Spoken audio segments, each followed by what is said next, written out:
Friday, September 13th. I was pretty sick and tired of hearing about Mackenzie and her stupid little party. But since she is in my geometry class and I sit right behind her, I knew I was just going to have to suck it up and deal with it.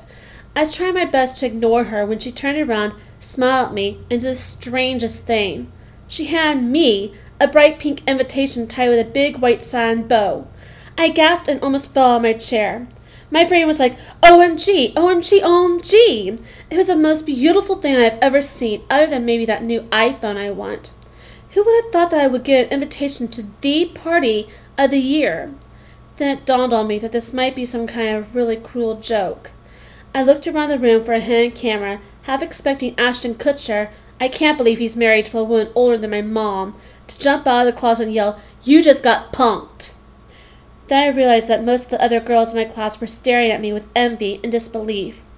It was really weird because suddenly I noticed I had tiny lint balls over my favorite hoodie. And it made me feel self-conscious, so I tried to pick a few of them off. None of Mackenzie's friends would be caught dead in a not-from-the-mall hoodie with lint balls on it, so I made a mental note: burn current wardrobe. Mackenzie was still smiling at me like I was her new BFF or something. "Hey, hon, I was just wondering if you would—" But I was so excited I jumped right in before she could even finish her sentence. "Mackenzie, I would love to," I gushed. "Thanks for asking me, hun." Okay, so I actually called her hun, even though I always thought that word sounded super phony. And yes, I was totally geeked and as happy as Vanessa Ann Hudgens when she found out she was not getting kicked off High School Musical 3. But mostly I was in shock. I could hardly believe I was actually going to Mackenzie's party. Soon I was going to have really cool friends and a social life and maybe even highlights, a pierced belly button, and a boyfriend. I was starting to believe my That's So Hot magazine was right. Maybe the key to happiness really was friends, fun, fashion, and flirting. My hands were shaking as I untied the ribbon and tore open the envelope. Suddenly Mackenzie narrowed her eyes at me and scowled like I was something smeared on the bottom of her shoe. "You idiot!" she hissed. "What are you doing?" Opening my invitation?" I stammered. I was already starting to have a really bad feeling about this whole party thing. "Like I would invite you," she sneered, flipping her blonde tresses and batting her long lashes at me in disgust. "Aren't you the new girl who hangs around my locker all the time like some kind of creepy stalker?" "Well, yes. I mean, no. Actually, my locker is right next to yours," I muttered. "Are you sure?" she said, looking me up and down like I was lying to her or something. I couldn't believe she was actually pretending like she didn't know me. I've only had a locker next to hers like forever. "I'm very sure," I said. And Mackenzie took out her Crazy Kissalicious lip gloss and applied like 3 extra thick layers. After gazing at herself in her little compact mirror for 2 whole minutes, she is so stuck on herself. She snapped it shut and glared at me. "Before you so rudely interrupted me, I was simply asking if you would pass my invitation to Jessica. How are you supposed to know you were going to rip it open like some uncivilized gorilla?" Mackenzie spat. Everyone in the class turned around and stared at me.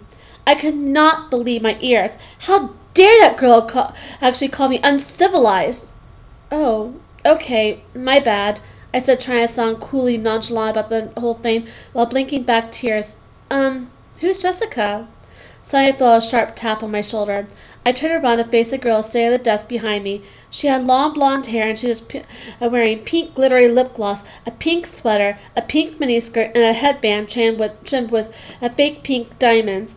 If I had spotted her in Toys R Us, I swear I would have probably mistaken her for a new fashion doll. Pretty ticked Jessica. "I'm Jessica," she announced, rolling her eyes at me. "I can't believe you opened my invitation." I was desperately trying to tie the satin ribbon back on when she snatched the invitation from my hand so violently I almost got a paper cut. I felt like a total retard, and to make matters worse, I heard a few of the kids around me snickering. This is absolutely the most embarrassing moment of my pathetic little life. I had no doubt that in just a matter of minutes, everyone in the entire school was going to be text messaging gossip about me. I was relieved when our math teacher, Mrs. Sprague, finally started class. She spent the entire hour at the board reviewing how to calculate the volume of a cylinder, sphere, and cone for upcoming tests. How to calculate volume? The volume of a cylinder equals the area at the base. X height equals pi r square height. The volume of a sphere equals 4/3 pi r third to the third power. The volume of a cone is 1/3 the area of base times height equals 1/3 pi r square height. But I was too freaked out to concentrate on math formulas and was totally not listening. I just sat there staring at the back of Mackenzie's head, wishing I could disappear. I guess I must have been really upset because a tear rolled down my cheek and splattered my geometry notebook. But I wiped it up with a saved my enough of them all lint ball covered hoodie before anyone saw it. Even though I was totally bummed about all the drama over the invitation, I really wasn't that mad at Mackenzie. I'm such a loser. If I was having a party, I wouldn't invite myself either.